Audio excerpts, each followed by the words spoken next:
नमस्कार दोस्तों, मैं हूं जितेंद्र दीक्षित। 1977 में एक फिल्म आई थी, हम किसी से कम नहीं। उसमें मोहम्मद रफी ने एक बहुत ही खूबसूरत गाना गाया था, जिसके बोल थे, क्या हुआ तेरा वादा, वो कसम वो इरादा। इन दिनों मुंबई पुलिस के कुछ अधिकारी भी मन ही मन कुछ ऐसा ही गाना गा रहे हैं। दरअसल महाराष्ट्र सरकार ने अब से 3 साल पहले इनके साथ एक वादा किया था, जिसको अब तक पूरा नहीं किया है और कोई उम्मीद भी नजर नहीं आ रही है कि वो वादा पूरा हो सकेगा। और जिनसे ये वादा किया गया था वो कोई आम पुलिस वाले नहीं हैं। उन्होंने अपनी कर्तव्य निष्ठा और बहादुरी का परिचय दिया था। जी हां, 26 नवंबर 2008 को जब मुंबई पर आतंकी हमला हुआ था, तब इन पुलिस अधिकारियों ने अपनी जान की बाजी लगाई थी और इसी के पुरस्कार के एवज में महाराष्ट्र सरकार ने इनसे कुछ वादा किया था, जो आज तक पूरा नहीं हुआ।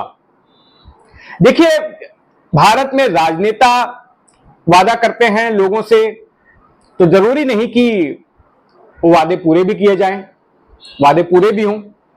वादे हैं, वादों का क्या। और जो वादे पूरे नहीं किए जा सकते, उनके बारे में फिर राजनेता आगे चल के बोल देते हैं, अरे वो तो चुनावी जुमला था। जहां तक जनता के साथ किए गए वादे का सवाल है, तो हर चुनाव में ऐसा होता ही है और जनता भी अब जान गई है कि चुनावी मौसम में इस तरह के वादे वगैरह किए जाते ही हैं। लेकिन मामला गंभीर तब हो जाता है जब आप अपनी जान की बाजी लगाने वाले पुलिस अधिकारियों के साथ वादा करते हैं और फिर उसे निभाते नहीं हैं। पूरा मामला क्या है, आइए समझते हैं।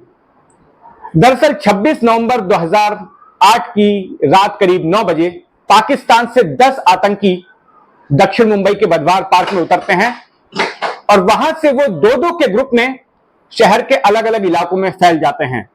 2 लोग लियोपोल्ड कैफे जाते हैं, 2 लोग ताज होटल जाते हैं, 2 लोग नरीमन हाउस जाते हैं, 2 लोग ओबराय होटल जाते हैं और 2 लोग सीएसटी रेलवे स्टेशन जाते हैं। और इन तमाम ठिकानों पर खूब खून खराबा करते हैं, बेगुनाह जो लोगों की जान लेते हैं। इनसे भिड़ंत में कई पुलिसकर्मी भी शहीद हो जाते हैं। जो सीएसटी पर ग्रुप गया होता है, उसमें शामिल आतंकियों के नाम होते हैं अबू इस्माइल और Ajmal Kasab. CST railway station पर ये लोग मुसाफिरों पर फायरिंग करते हैं। करीब 55-60 मुसाफिर मारे जाते हैं, 100 के करीब लोग घायल होते हैं, कई पुलिस कर्मचारी भी शहीद हो जाते हैं उनकी फायरिंग में। उसके बाद ये लोग सड़क क्रॉस करके कामा अस्पताल की लेन में आते हैं, वहां पर भी ये फायरिंग करते हैं, खून खराबा करते हैं। और यहीं पर उनकी भिड़ंत महाराष्ट्र पुलिस के 3 जांबाज अधिकारियों के साथ होती है, जो एक कॉलेज में सवार होकर इन्हें खोजने निकले होते हैं उस अंधेरी गली में। ATS chief Hemant Karkare, additional commissioner Ashok Kamte और इंस्पेक्टर विजय सालस्कर।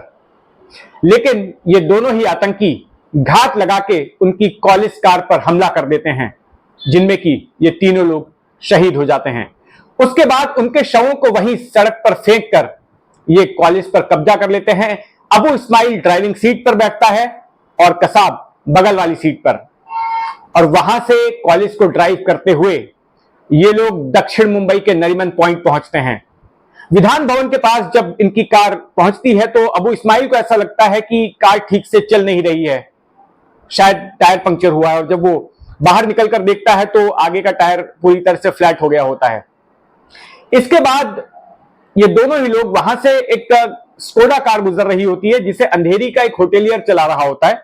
गन पॉइंट पर उसको रुकाते हैं, उस होटेलियर को बाहर निकालते हैं और फिर उस स्कोडा पर ये दोनों लोग कब्जा कर लेते हैं। स्कोडा में भी अबू इस्माइल ड्राइविंग सीट पर होता है और कसाब बगल वाली सीट पर बैठता है।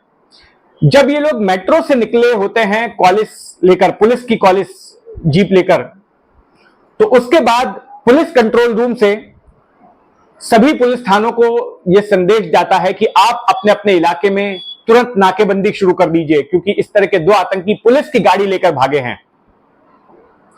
तो ये नाकेबंदी हर पुलिस थाना अपने क्षेत्र में करने लग जाता है। और गिरगांव चौपाटी पर भी, जो कि डीबी मार्ग पुलिस थाने की हद में आता है, गिरगांव चौपाटी का इलाका, वहां पर भी मरीन ड्राइव पर ये नाकेबंदी शुरू हो जाती है। मैं आपको मरीन ड्राइव के बारे में बता दूं कि मरीन ड्राइव के दक्षिणी छोर पर नरीमन पॉइंट है और उत्तरी छोर पर गिरगांव चौपाटी है। तो गिरगांव चौपाटी पर कैफे आइडल रेस्टोरेंट का जंक्शन है, वहां पर ये नाकेबंदी हो रही होती है।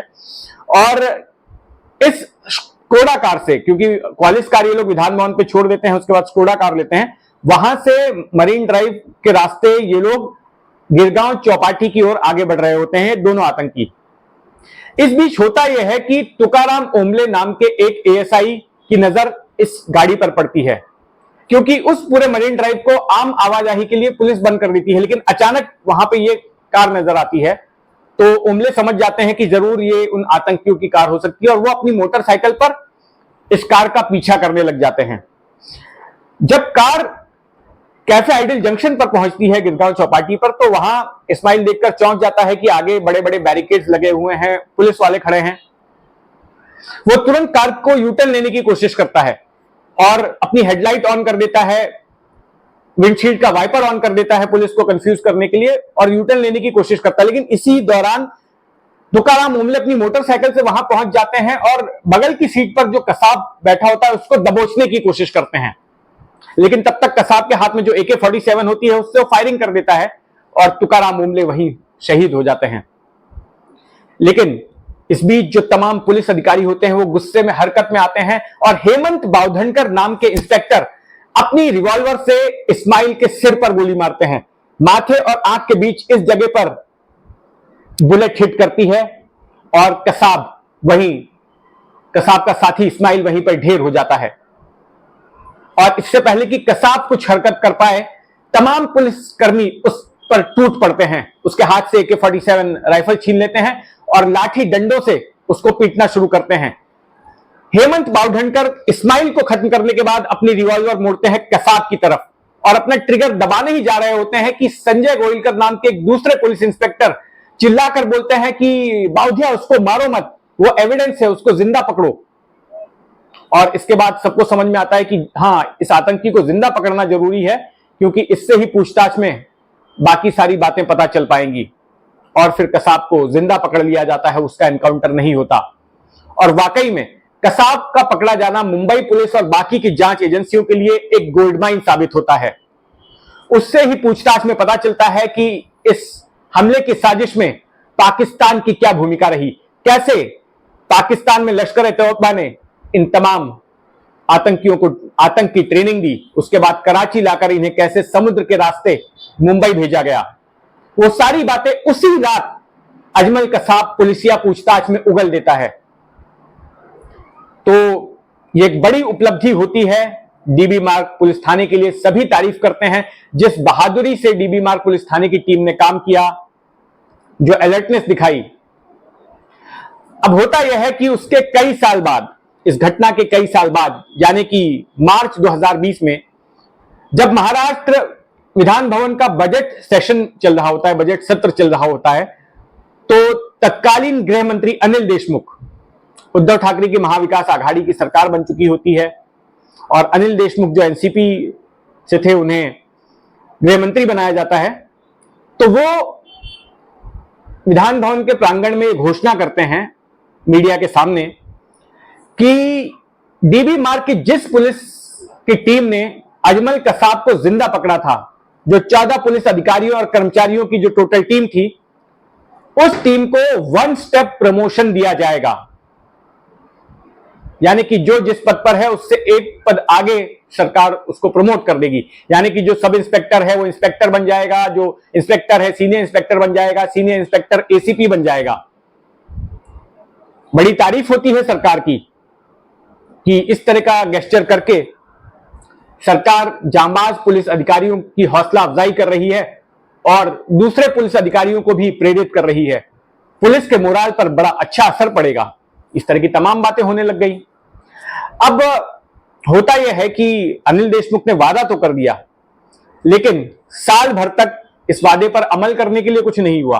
वे साल भर तक गृह मंत्री के पद पर बने रहे। उसके बाद में मनी लॉन्ड्रिंग के आरोप में उनको गिरफ्तार कर लिया ईडी ने, सीबीआई ने भी फिर गिरफ्तार किया और वो जेल की हवा खाने चले गए और उस वादे का कुछ नहीं हुआ।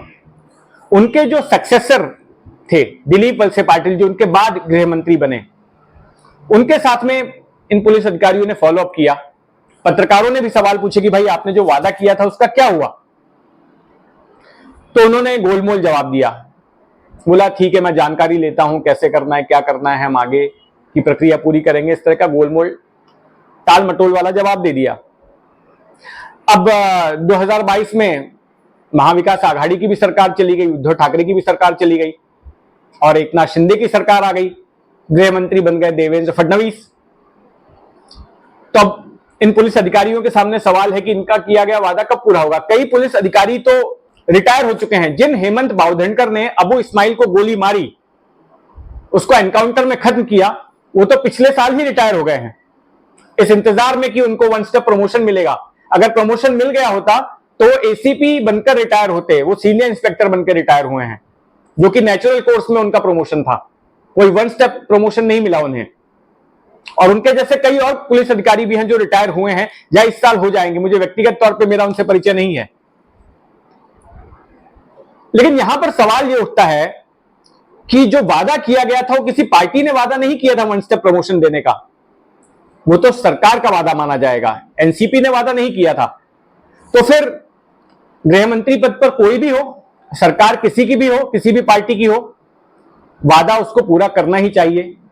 अब यह जिम्मेदारी एकनाथ शिंदे सरकार पर आती है, देवेंद्र फडणवीस पर आती है बतौर गृह मंत्री, कि सरकार की ओर से किए गए उस वादे को पूरा करें, या फिर साफ तौर पर कहें कि हम ये वादा पूरा नहीं कर सकते।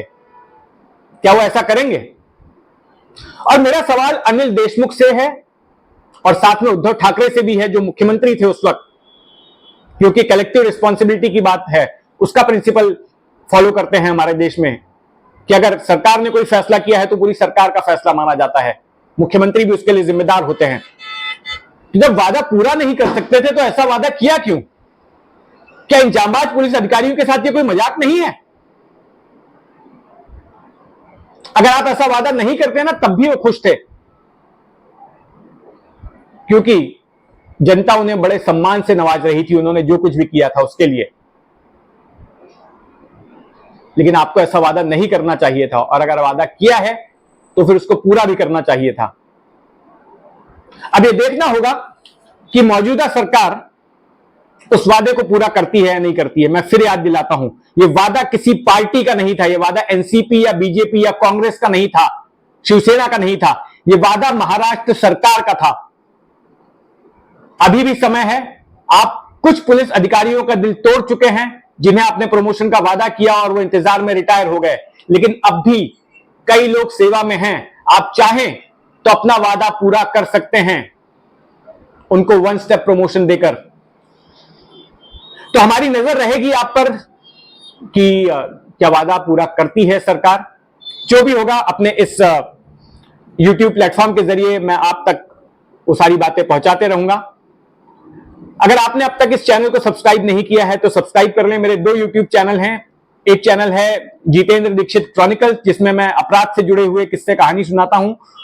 दूसरा चैनल है जितेंद्र दीक्षित स्टोरीज, जिसमें मैं राजनीतिक कमेंट्री करता हूं, राजनीति पर चर्चा करता हूं। तो दोनों ही चैनल आप सब्सक्राइब कर लें। और ये स्टोरी आपको कैसी लगी, ये वीडियो आपको कैसा लगा, मुझे इंतजार रहेगा आपकी राय जानने के लिए। तो नीचे कमेंट बॉक्स में अपनी राय जरूर रखें। धन्यवाद।